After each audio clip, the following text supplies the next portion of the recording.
The sound of the slap echoed like a gunshot through the crystal chandeliers. 300 guests froze mid-conversation. Champagne glasses paused halfway to lips. The string quartet's melody died in confusion. All eyes turned toward the center of the grand ballroom, where Amelia stood, one hand cradling her 8-month belly, the other touching the crimson handprint blooming across her cheek. Standing over her, draped in black silk and diamonds that glittered like broken promises, was Gian. Her hands still hung in the air, fingers trembling with the aftershock of violence. Her smile was sharp, triumphant, designed to cut. "You thought you could have him?" Gian hissed loud enough for the front rows to hear. "You thought a baby would erase what we were?" The crowd held its breath. Some guests reached for their phones. Others stepped back, anticipating the explosion everyone knew was coming.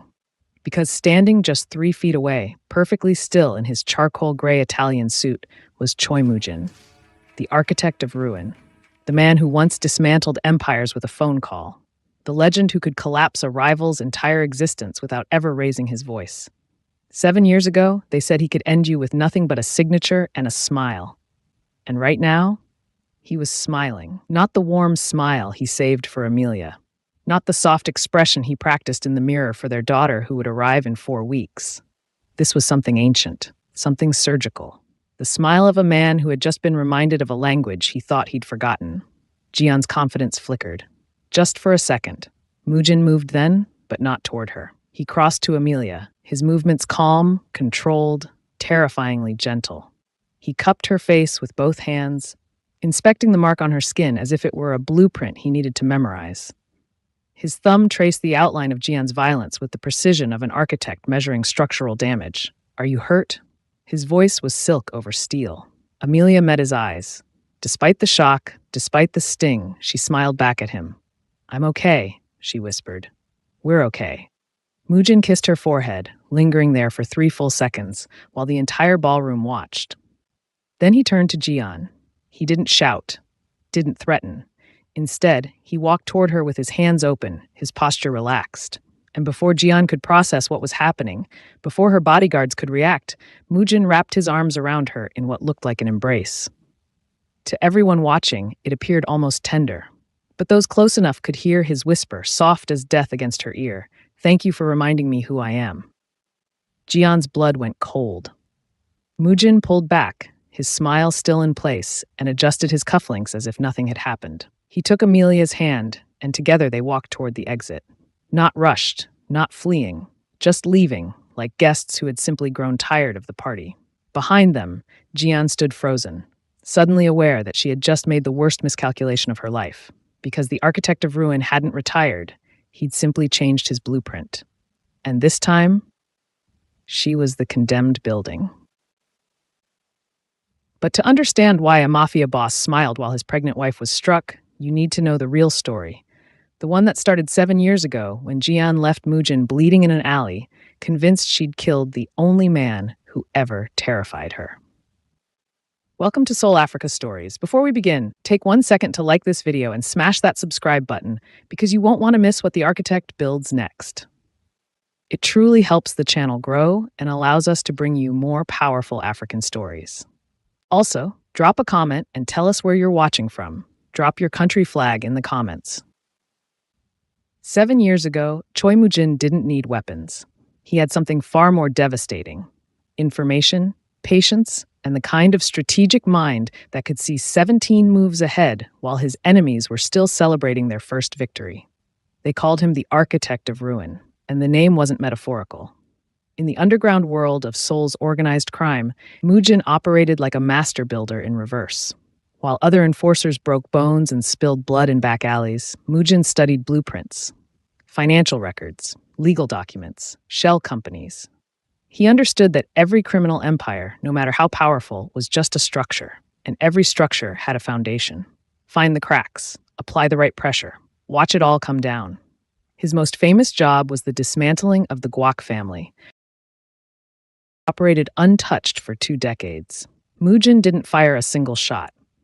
Instead, he spent 6 months as a low-level accountant in one of their front companies, copying files, learning their networks, mapping every transaction. Then he fed it all to 3 different law enforcement agencies. two rival gangs, and one very ambitious prosecutor who'd been looking for a career-making case. The Guac empire collapsed in 11 days. Arrests, asset seizures, Interpol raids, internal betrayals as everyone scrambled to cut deals. By day 12, the family patriarch was found dead in his holding cell, and the organization that had seemed invincible simply ceased to exist. Mujin collected his fee and disappeared before anyone realized he'd been the architect of the whole collapse. That was his method. Invisible, surgical, complete. He'd built a reputation that made him both invaluable and terrifying. Crime bosses hired him to eliminate competition. He never asked questions, never showed mercy, never left evidence. He was the ghost who dismantled your life while you were still living in it. And the money? The money poured in like rain. Penthouses, cars, tailored suits that cost more than most people earned in a year. Mujin had everything except the one thing he never realized he wanted, a reason to stop. Then came Jian. She appeared in his life like a calculated risk, which should have been his first warning. Beautiful, sharp-tongued, ambitious. She worked as a broker in the underworld, connecting buyers with sellers, always taking her cut, always playing three angles at once. They met at a private auction where Mujin was acquiring information on a target, and Jian was selling access to a corrupt official. Their attraction was immediate and toxic. Two predators circling each other, testing boundaries, seeing who would blink first. For 2 years, they were inseparable. Partners in crime, lovers in chaos. Jian understood his work in a way no one else could. She didn't flinch at what he did. She celebrated it, encouraged it. Sometimes she even helped him plan. But Mujin made a mistake. He trusted her. The job was supposed to be simple. A Russian syndicate had moved into Seoul, and the local bosses wanted them gone. Mujin's fee, $8 million, half up front. He planned it perfectly, as always. 3 months of preparation. False evidence planted with immigration. Fabricated conflicts between the Russians and their suppliers. A coordinated raid he'd arranged with contacts in the police force. The night before the operation, Mujin made the transfer. $4 million into the escrow account he shared with Jian, because she'd convinced him that combining their resources was smart, strategic, safer. He woke up the next morning to find the account empty. Jian was gone. The money was gone. And waiting for him in his apartment was a single message written in lipstick on his bathroom mirror. "You taught me well." But that wasn't the worst part. The worst part came 6 hours later, when Mujin met with his police contact to confirm the raid, only to walk into an ambush. Jian hadn't just stolen his money. She'd sold him out to the Russians, who'd paid her $5 million for information on the architect who was planning their destruction. They beat him within an inch of his life in an alley behind a shuttered restaurant. 3 men, tire irons, 40 minutes of systematic brutality designed to send a message. When they were done, they left him bleeding in the rain, convinced he'd never survive the night. But Mujin didn't die. He crawled to a doctor he knew, one who owed him a favor and didn't ask questions. 3 broken ribs, shattered collarbone, internal bleeding, 14 stitches across his face. He survived. Barely. And in those long, agonizing weeks of recovery, something in Mujin changed. The rage he expected never came. Instead, lying in that hospital bed, he felt something he'd never experienced before. Exhaustion. Deep, soul-crushing exhaustion. He was 32 years old and realized he'd spent a decade destroying things, buildings, businesses, lives. For what? Money he didn't need? Respect from people he didn't care about? The love of a woman who'd sold him for a price? When he could finally walk again, Mujin made a decision. He liquidated his remaining assets, paid off his debts, and burned every contact list he'd ever maintained. Then he disappeared. Not to hide, but to rebuild. He moved to London under a new name with a clean passport and enrolled in an architecture course at UCL. Actual architecture. The kind that built things instead of destroying them. His instructors were baffled by this intense, quiet Korean man who approached design problems with frightening precision, who could see structural weaknesses in blueprints that everyone else missed. But Mujin wasn't interested in being brilliant. He was interested in being different. He wanted to create something. Anything. He wanted to prove to himself that the skills he'd used to ruin lives could be repurposed for something that mattered. That's where he met Amelia. She walked into his advanced design seminar 15 minutes late, apologizing in an accent that blended British education with West African roots. She carried a portfolio that was chaos and genius in equal measure, buildings that looked like they were growing from the earth rather than imposed upon it, structures that breathed and lived. Mujin, who prided himself on never being surprised, was completely captivated. They were paired on a project designing a community center for a struggling neighborhood in East London, where Mujin approached the work with mathematical precision. Amelia brought intuition and warmth. She talked about buildings as if they had souls, as if architecture was a conversation between space and the people who would inhabit it. "You design like you're afraid of making a mistake," she told him one evening as they worked late in the studio. "Like you're trying to control every variable." "Control prevents failure," Mujin replied, not looking up from his calculations. Amelia laughed. "Control also prevents magic." She leaned over and sketched a curved wall where Mujin had drawn straight lines, added windows where he'd planned solid surfaces, introduced organic flow into his rigid geometry. The design transformed before his eyes from functional to beautiful. "See?" she said softly. "Sometimes the best structures are the ones that leave room for life to happen." Mujin stared at the drawing, then at her. In that moment, he realized he wasn't just learning about architecture. He was learning about the possibility of being someone else entirely. Their romance developed slowly, carefully. Amelia had been hurt before, a previous relationship that had ended badly, though she never gave him details. Mujin, carrying secrets he couldn't share, understood her need for caution. They built trust like they built their designs, one careful choice at a time. 6 months into their relationship, Amelia's firm offered her a partnership. The catch: she'd need to relocate to their Seoul office to oversee a major urban development project. She almost turned it down until Mujin surprised her by suggesting they go together. Now, friends, if you're enjoying this story so far, hit the like button and subscribe to Seoul Africa Stories. And don't forget to comment where you're tuning in from, your city or country. We love seeing our global family. "You know Seoul?" she asked. "I used to," he said, "long time ago." They moved into a bright apartment in Hanam-dong with floor-to-ceiling windows overlooking the Han River. Amelia threw herself into her work, designing sustainable housing complexes and green spaces. Mujin took on freelance architectural consultation, careful to stay out of the public eye, using his skills to help small firms solve complex design problems. For 3 years, they built a life, a real life. Dinners with Amelia's colleagues, weekend trips to Jeju Island, plans for the future that included marriage, children, growing old together. Mujin proposed to her in the nursery room of their new house, a space they'd designed together, filled with soft light and dreams of the family they'd create. When she said yes, Mujin felt something he'd never experienced in all his years as the architect: peace.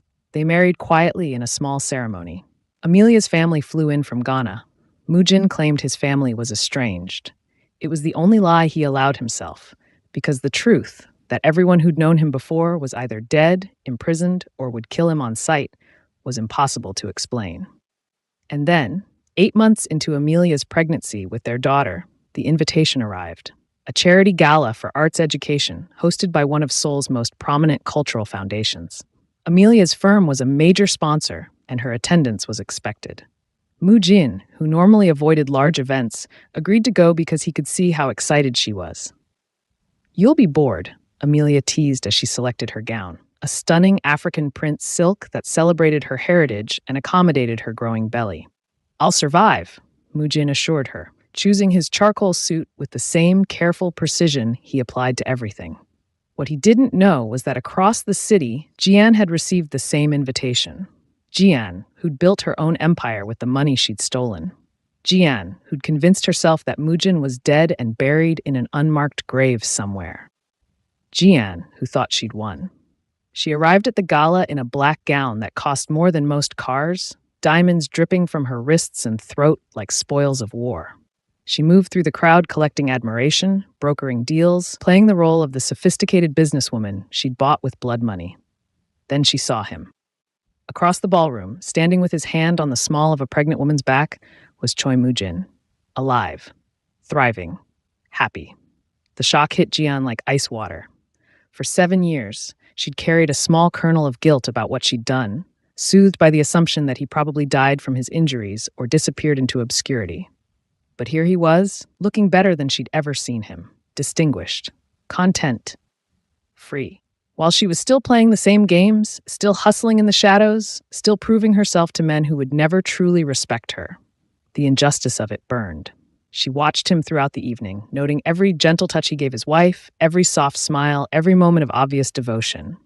This wasn't the cold, calculating enforcer she'd known. This was someone who'd moved on. Someone who'd found something better.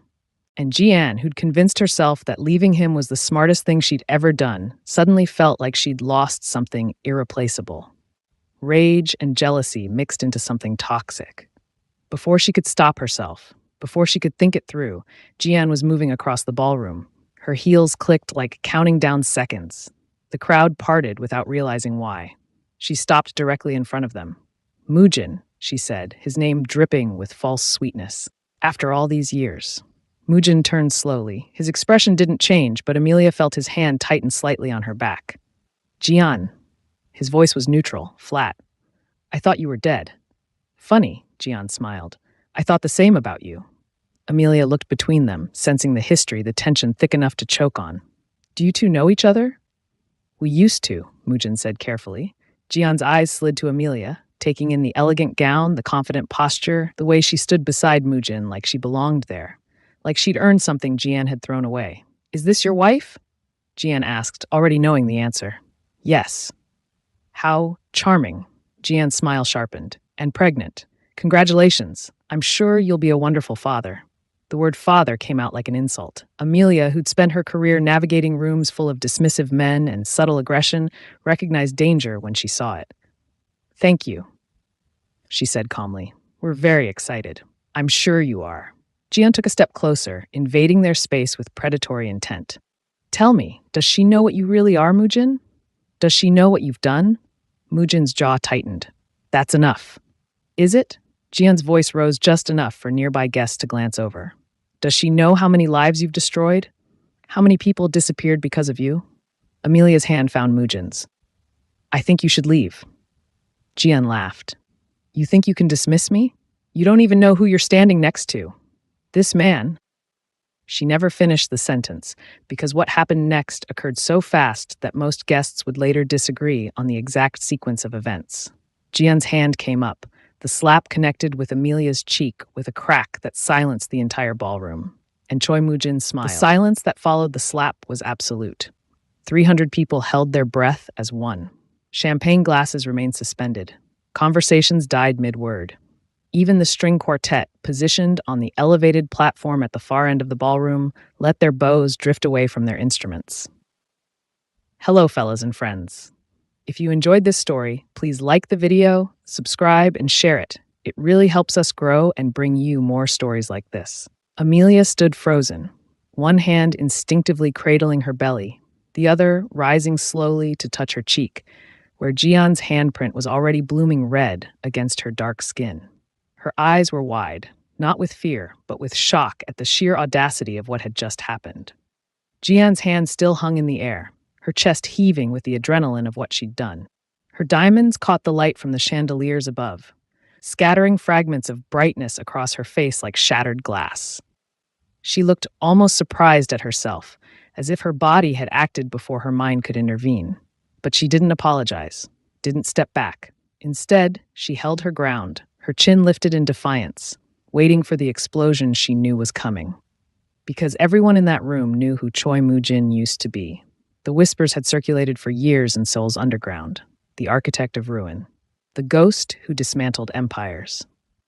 The man who'd once had 3 rival enforcers removed in a single night, their organizations collapsed within a week. Stories about him had taken on mythic proportions, that he never raised his voice, that he could ruin you with a phone call, that crossing him was signing your own end. Some guests near the front were already backing away, anticipating chaos. Others reached for their phones, torn between fleeing and capturing what might be the most dramatic moment of Seoul's social season. A few of the older men, those who remembered the underworld's brutal hierarchy, exchanged knowing glances that said the same thing. That woman just ended herself. They waited for Mujin to lunge forward, to grab Jian by the throat, to drag her outside where the real reckoning would happen, away from witnesses and cameras. Instead, Mujin smiled. It was a small expression, barely a curve of his lips, the kind of smile that wouldn't look out of place in a business meeting or a casual conversation. But to anyone watching closely, and everyone was watching, there was something deeply wrong about it. The smile didn't reach his eyes.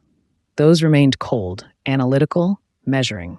He looked at Jian the way an architect might study a condemned building, calculating load-bearing walls and optimal demolition points. Then, without a word, without acknowledging the 300 people staring at him, Mujin turned his back on Jian. He moved to Amelia with movements so controlled they seemed almost mechanical. His hands came up gently, cupping her face with a tenderness that felt obscene in its contrast to what had just occurred. His thumbs traced the edges of the handprint on her cheek with the precision of someone documenting evidence. "Are you hurt?"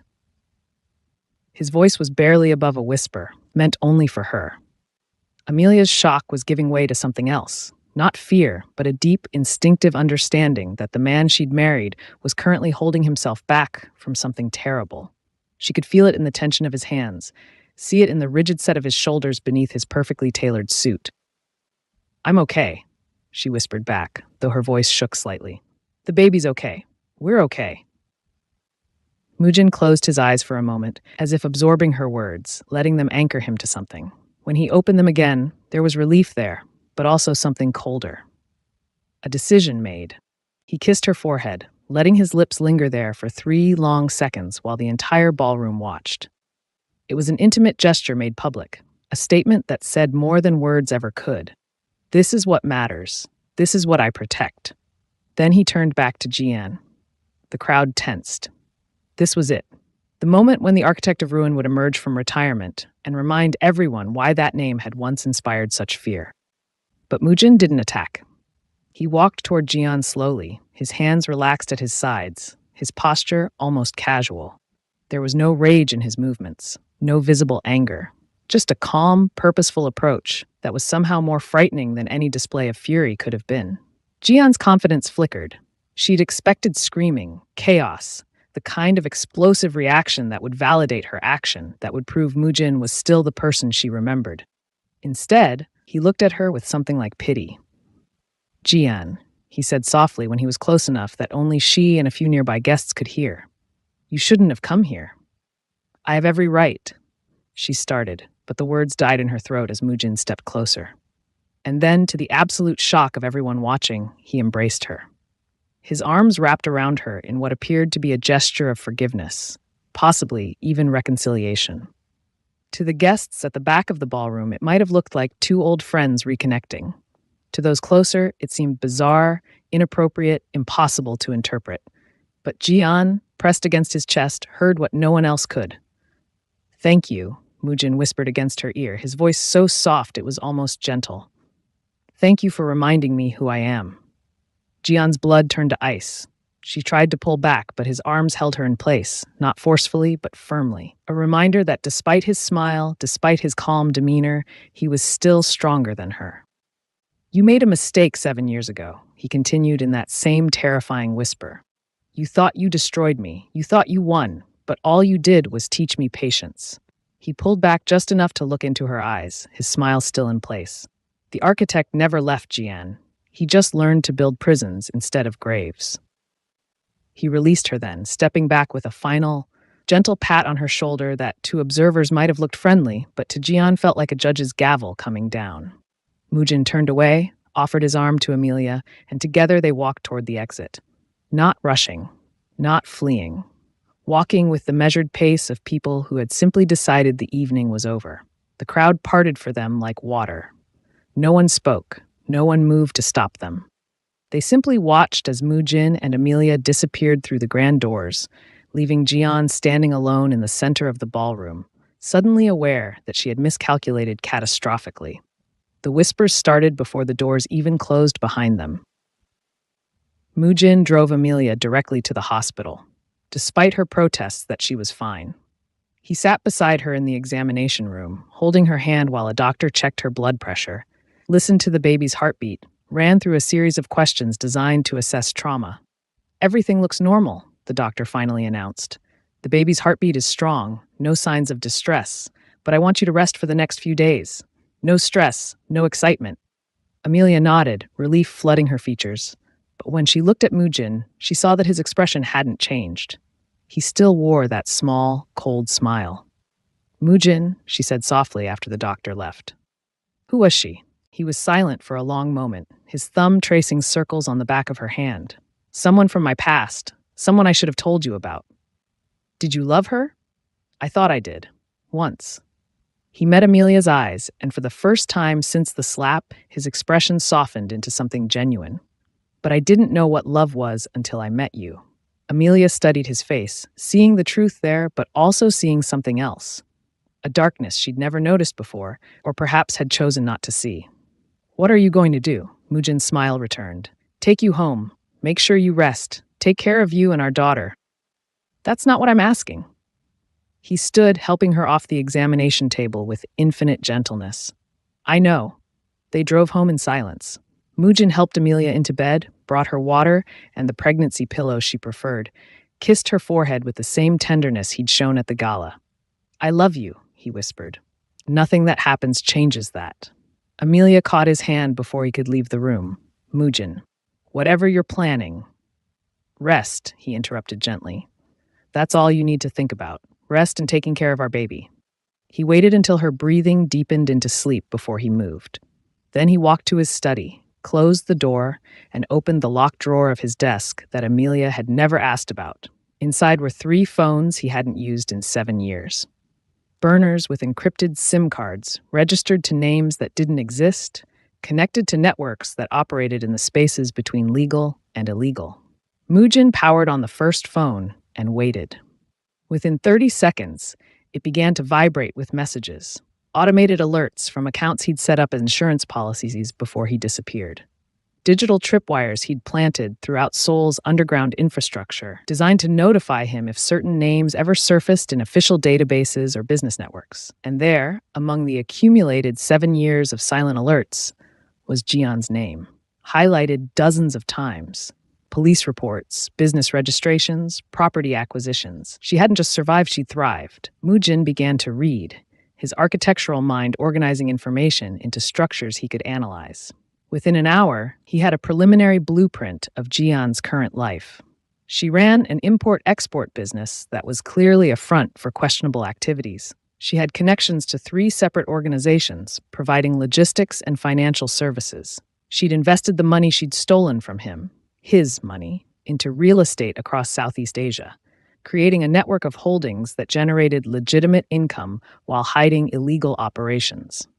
She'd built an empire on his supposed end, or what she thought was his end.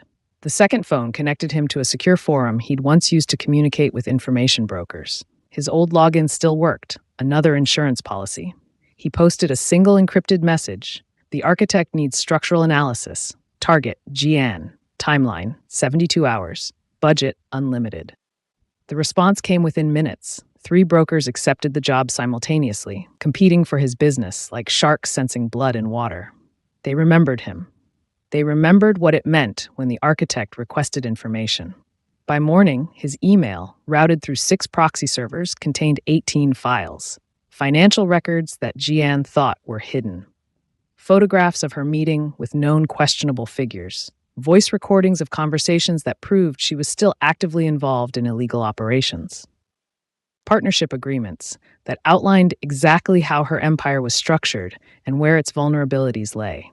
Mujin spread the information across his desk like blueprints, seeing not just what Jian had built, but how it would fall. Every business had a foundation. Every foundation had cracks. His job was simply to find them and apply pressure. Her import-export company relied on bribing customs officials. 2 officials, specifically, whose names appeared repeatedly in the communications logs, remove them, and her entire supply chain would collapse under scrutiny. Her real estate holdings were financed through shell companies in the Cayman Islands, managed by a single law firm in Hong Kong that specialized in helping people hide assets. But that law firm was currently under investigation by international authorities for unrelated matters. One anonymous tip connecting Jian's holdings to their practices would trigger a cascade of legal freezes. Her partnerships with questionable organizations were held together by mutual profit, but also by her reputation as someone trustworthy, someone who kept secrets. What would happen if those secrets suddenly became public? If her partners discovered she'd once betrayed the architect himself for money? The structure was clear now. Mujin could see exactly how to bring it down. He spent the second day making calls on his third phone, reaching out to contacts he'd thought he'd never speak to again. A prosecutor who'd once taken information from Mujin to build career-making cases. A forensic accountant who specialized in unraveling questionable financial networks. A journalist known for exposing corruption in high places. None of them questioned why the architect had suddenly reappeared after 7 years of silence. They simply listened to his offers, information they could use, cases they could crack, stories they could break, and agreed to act.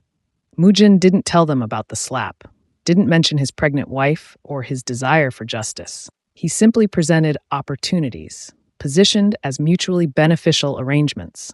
The prosecutor would get arrest statistics and positive press. The accountant would receive a substantial consulting fee.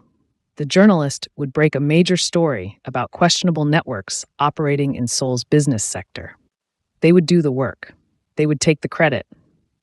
And Jian would collapse under the weight of their investigation without ever knowing who had really orchestrated her destruction. On the third day, Mujin activated the final piece of his plan. He sent an anonymous package to Jian's largest business partner, an organization based in Macau that relied on her logistics network. Inside the package was evidence that Jian had been skimming profits, a complete fabrication Mujin had constructed using her own financial records, altered just enough to suggest betrayal without being obviously fake. Questionable organizations didn't investigate accusations. They simply acted. And when your reputation was built on trustworthiness, even a hint of betrayal was fatal. Mujin spent those 3 days playing the role of devoted husband. He made Amelia breakfast in bed, rubbed her feet when she complained about swelling, sat with her in the nursery they'd designed together, discussing names for their daughter and plans for her future. Amelia watched him carefully, seeing the contrast between his gentle care and the cold calculation she'd glimpsed at the gala. She didn't ask what he was doing during the hours he spent in his study. She simply held his hand when he returned to her and chose to trust the man she'd married. On the morning of the 4th day, Mujin's phone, his real phone, the one registered to his current identity, buzzed with a news alert.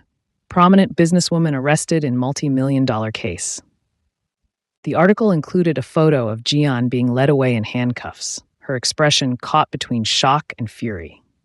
The story detailed how a joint investigation by prosecutors and international authorities had uncovered a massive operation hidden within her import-export business. Her assets were frozen. Her associates were turning on her, providing evidence in exchange for reduced sentences. Her partners in Macau had publicly disavowed any connection to her. Jian's empire, built over 7 years with his money and his blood, had collapsed in 72 hours. Mujin read the article twice, then deleted the notification. He walked to the kitchen where Amelia was attempting to make breakfast despite his repeated offers to do it for her. "It's done," he said quietly.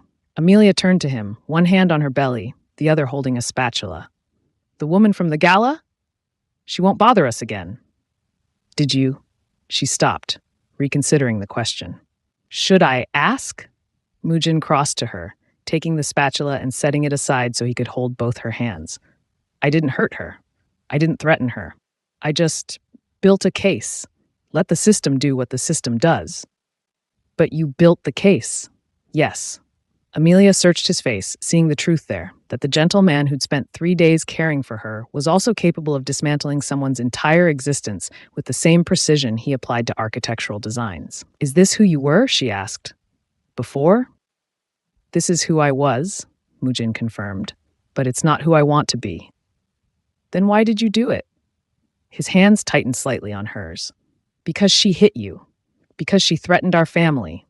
Because some structures need to be demolished before you can build something better." They stood in silence for a long moment, the morning sun streaming through their kitchen window, the smell of slightly burnt eggs filling the air. Finally, Amelia spoke. "No more secrets." No more secrets, Mujin agreed, and no more dismantling people's lives.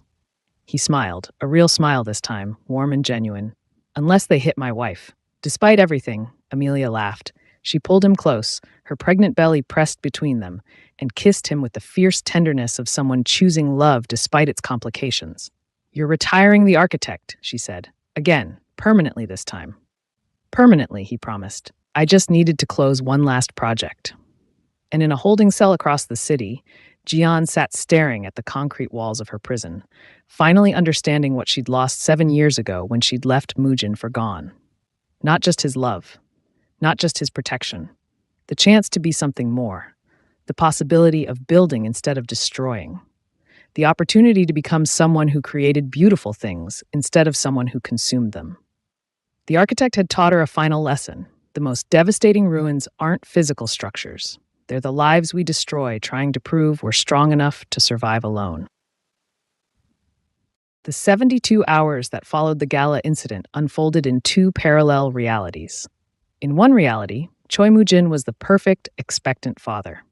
He woke before Amelia each morning, preparing ginger tea to help with her nausea and arranging fresh fruit on a plate with the same precision he'd once used to plan operations. He accompanied her to prenatal appointments, asking the doctor questions about fetal development with genuine fascination. In the evenings, he sat beside her on the couch, one hand resting protectively on her belly, reading parenting books with the focus of a man studying for the most important exam of his life. But in another reality, one that existed in the blue glow of computer screens in his locked study, in encrypted phone calls made while Amelia slept, in the careful reconstruction of a skill set he'd promised himself he'd never use again, Moo-jin was executing the most precise demolition of his career. The prosecutor's name was Kim Yun-woo, and she was exactly the kind of weapon Moo-jin needed: ambitious, incorruptible, and hungry for a case that would make her career. 7 years ago, when Moo-jin was still operating in the shadows, he'd fed her information about a business ring that she'd successfully prosecuted, earning her a promotion and a reputation as someone who couldn't be bought or intimidated. She owed him. More importantly, she remembered him. The first package arrived at her office on hour 6 of Moo-jin's operation. No return address, no note, just a USB drive containing financial records for Jian's import-export company, records that showed a pattern of wire transfers that matched known illegal techniques. The amounts were too precise to be legitimate business. The timing correlated with known questionable activity in 3 countries. Prosecutor Kim would recognize the pattern immediately. She'd also recognize the signature, the particular way the information was organized, the specific details highlighted, the breadcrumb trail that led from suspicious transactions to concrete evidence of illegal activity. This was how the architect used to work. He'd returned. On hour 12, while Moo-jin was making Amelia lunch and listening to her talk about the sustainable housing project her firm was developing, Prosecutor Kim was presenting the USB drive contents to her superior. Within 90 minutes, she had authorization to open a preliminary investigation. On hour 24, while Moo-jin was rubbing Amelia's swollen feet and researching the best car seats for newborns, Kim's team was interviewing the customs officials whose names appeared repeatedly in Jian's communications logs. One official, younger and more frightened than the other, broke within 40 minutes. Yes, he'd accepted payments. Yes, he could provide documentation. Yes, he would testify in exchange for immunity. The foundation was cracking. On hour 36, the second package arrived at Kim's office. This one contained evidence of Jian's real estate holdings, property records for 17 buildings across Southeast Asia, all purchased through shell companies, all showing the hallmarks of asset concealment. More importantly, the package included communication logs between Jian and the Hong Kong law firm that managed these holdings, communications that explicitly discussed hiding proceeds. Prosecutor Kim smiled when she saw this. The architect wasn't just giving her a case, he was giving her an empire to dismantle, piece by carefully documented piece. On hour 48, while Moo-jin was installing a mobile above their daughter's crib, delicate paper cranes he and Amelia had folded together, each one representing a hope for their child's future, Kim was coordinating with international authorities. The Hong Kong law firm was already under investigation for unrelated matters. Adding Jian's holdings to that investigation would create a cascade effect, freezing assets across multiple jurisdictions simultaneously. On hour 54, Mujin made a phone call to a journalist named Park Min-jun, a man who'd built his career exposing corruption in Seoul's business sector. The conversation was brief, professional, and appeared to be about nothing more consequential than a general discussion of financial irregularities in Korea. But embedded in that conversation were three specific details: the name of Jian's company, the dates of certain suspicious transactions, and a suggestion that someone with investigative skills might find the public business registrations for that company quite interesting. Park Min-jun had made his career by following such suggestions. Within 6 hours, he'd filed information requests with 4 government agencies and begun mapping the network of companies connected to Jian's primary business. On hour 60, while Mujin was reading bedtime stories to Amelia's belly, a nightly ritual that made her laugh and made him feel connected to the daughter he hadn't yet met, Jian was receiving the first indication that something was wrong. Her accountant called in a panic. 2 of their shell companies had been flagged for audit.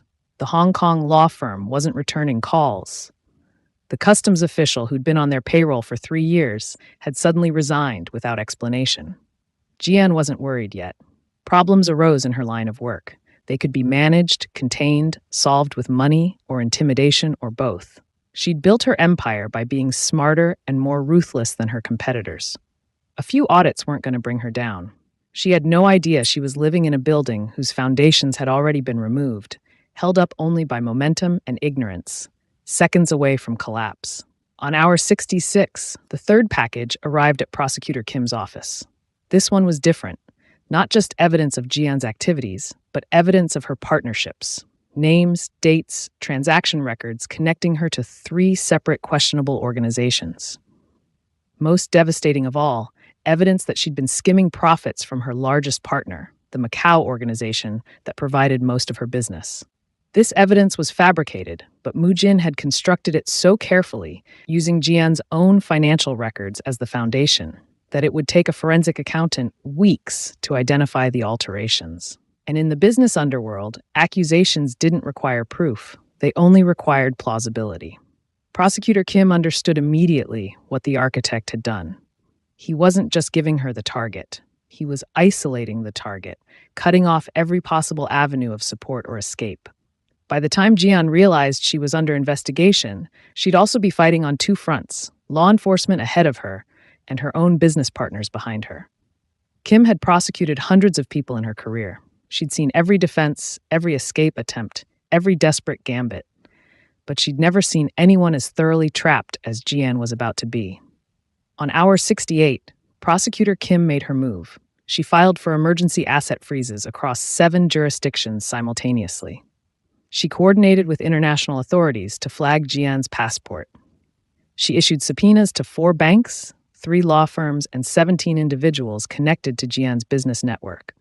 And then she scheduled a press conference. On hour 70, while Mujin was making breakfast and discussing baby names with Amelia, they'd narrowed it down to 3 choices, each one representing a different hope for their daughter's character.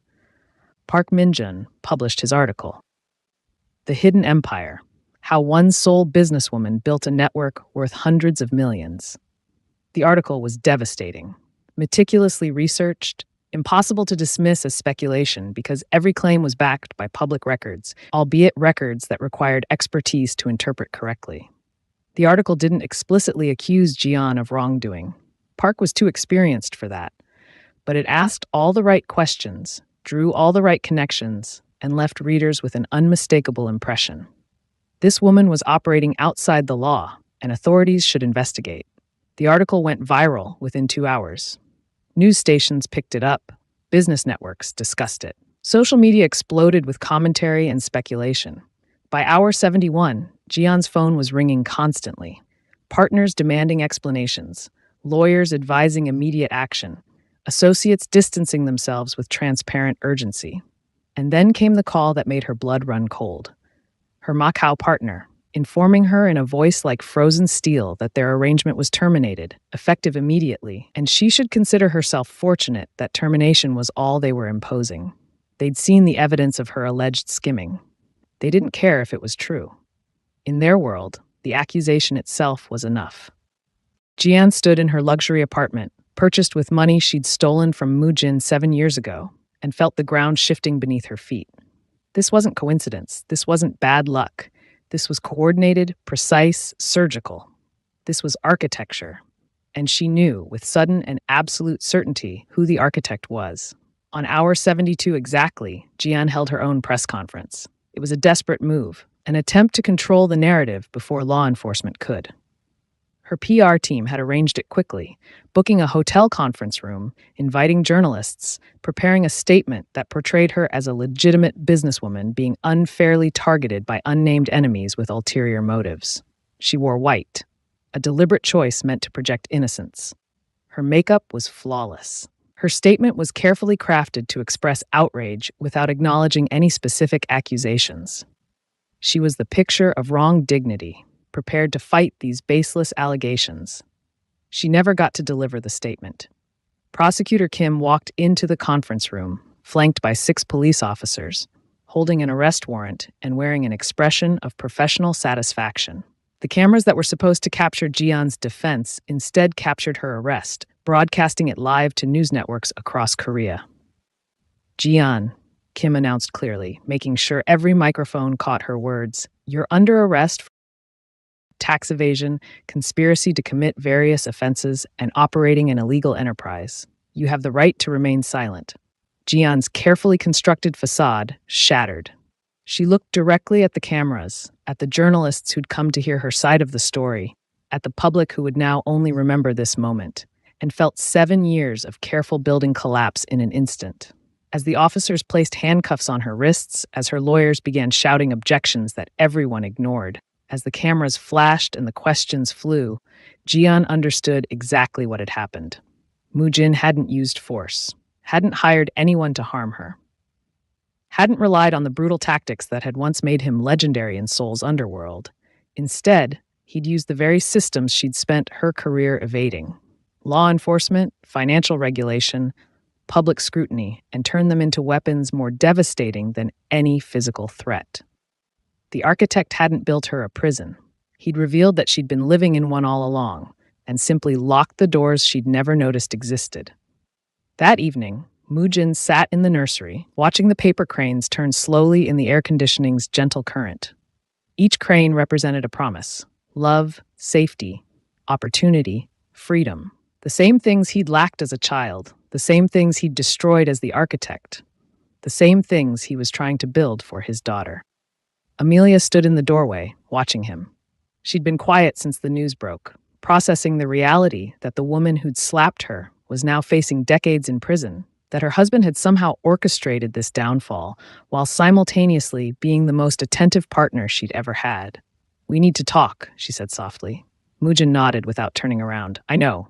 She crossed the room and sat beside him on the floor, her pregnancy making the movement awkward but determined. "Tell me everything. No edited version, no protecting me, everything." So he did. He told her about growing up in poverty in Busan, about joining an organization at 15 because it was the only family structure that would have him. He told her about discovering his talent for pattern recognition, for seeing how systems worked and how they could be manipulated. He told her about becoming the architect of ruin, about the money and the power and the consequences that resulted from his work, even if he never directly caused harm himself. He told her about Jian, the relationship built on mutual ambition, the betrayal that nearly ended him, the decision to walk away from everything and become someone different. "I thought I could just be someone else," Mujin said, his voice barely above a whisper. "I thought love and good intentions would be enough, that I could bury who I was so deep it would never resurface." "But she brought it back," Amelia said. "No." Mujin finally looked at her, his eyes honest and raw in a way she'd never seen. "I brought it back. The moment she hit you, I made a choice. I could have walked away, reported her to police, handled it through legitimate channels without using my old networks. But I didn't. I chose to be the architect one more time. Why? Because it was efficient. Because I knew I could guarantee the outcome. Because..." He paused, struggling with the admission. Because part of me wanted to prove I still could. That becoming a good man didn't mean becoming a weak one. Amelia was silent for a long moment, her hand resting on her belly where their daughter was shifting, perhaps sensing the tension in her mother's body. Are you sorry you did it? Mujin considered the question carefully. I'm sorry I lied to you about who I was. I'm sorry I built our relationship on an incomplete truth. But am I sorry Jian is in custody? No. She was still operating illegally. She was still hurting people. What I did? It was justice, just not the kind administered fairly. And if she'd been innocent, if she'd actually become legitimate, then none of my evidence would have held up. The prosecutors would have found nothing to charge her with. The investigation would have cleared her. He met Amelia's eyes. I didn't frame her. I just made sure her activities were impossible to hide.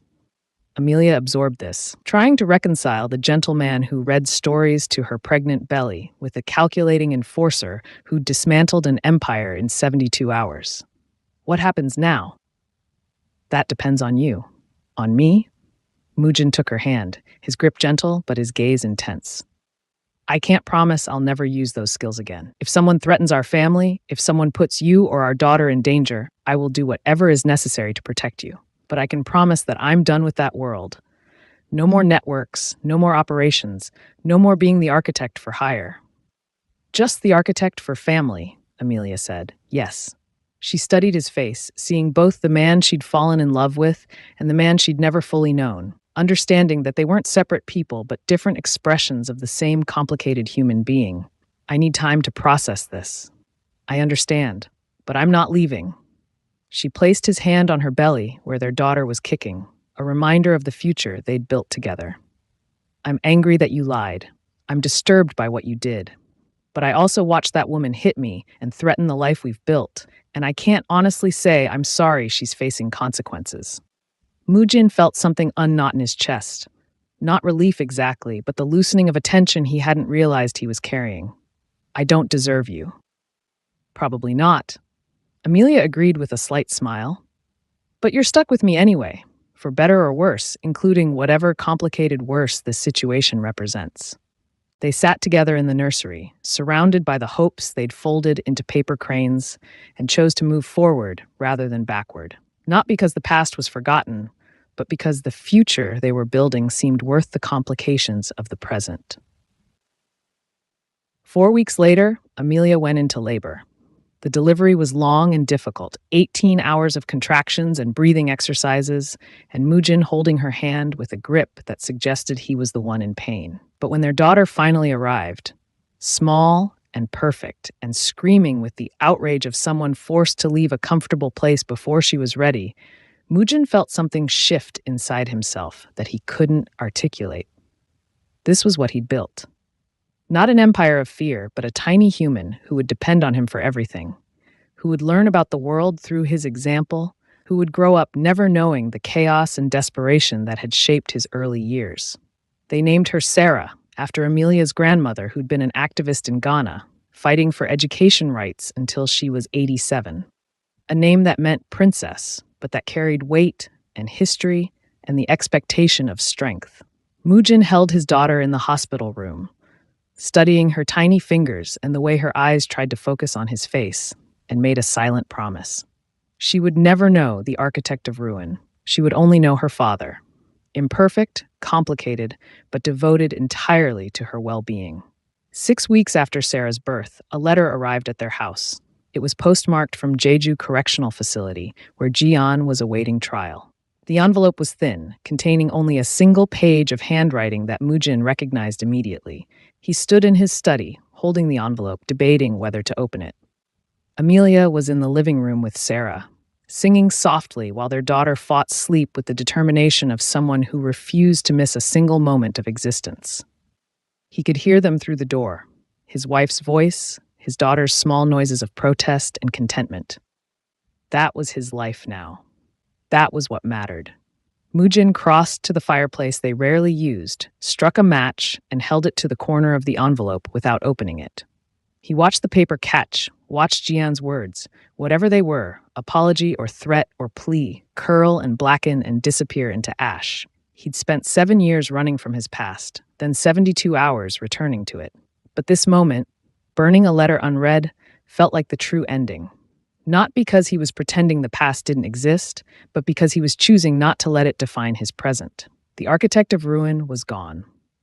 Not forgotten, Mujin would carry those memories and that skill set for the rest of his life, available if his family ever needed protection but locked away otherwise, but no longer the defining feature of his identity. He was just a father now, a husband, a man trying to build something beautiful instead of demolishing what others had created.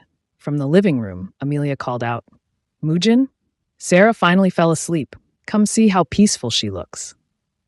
He watched the last corner of the envelope burn away, then brushed the ashes from his hands and walked toward his family. Behind him, the past turned to smoke. Ahead of him, his daughter slept peacefully, knowing nothing of prisons or betrayals or the complicated man who would spend the rest of his life trying to be worthy of her trust. Some structures needed to be demolished before you could build something better. But the best construction happened not by destroying what came before, but by learning from it, adapting, creating something entirely new from the lessons of collapsed foundations. Mujin had been the architect of ruin. Now he was simply an architect, building a life one careful choice at a time, hoping that love and intention would be strong enough to support the weight of everything that came before. In her crib, Sarah shifted and sighed, dreaming infant dreams untouched by her father's history. And Mujin watched her breathe and thought that maybe redemption wasn't about erasing the past, but about refusing to let it design the future. The last ash from Jian's letter dissolved in the fireplace.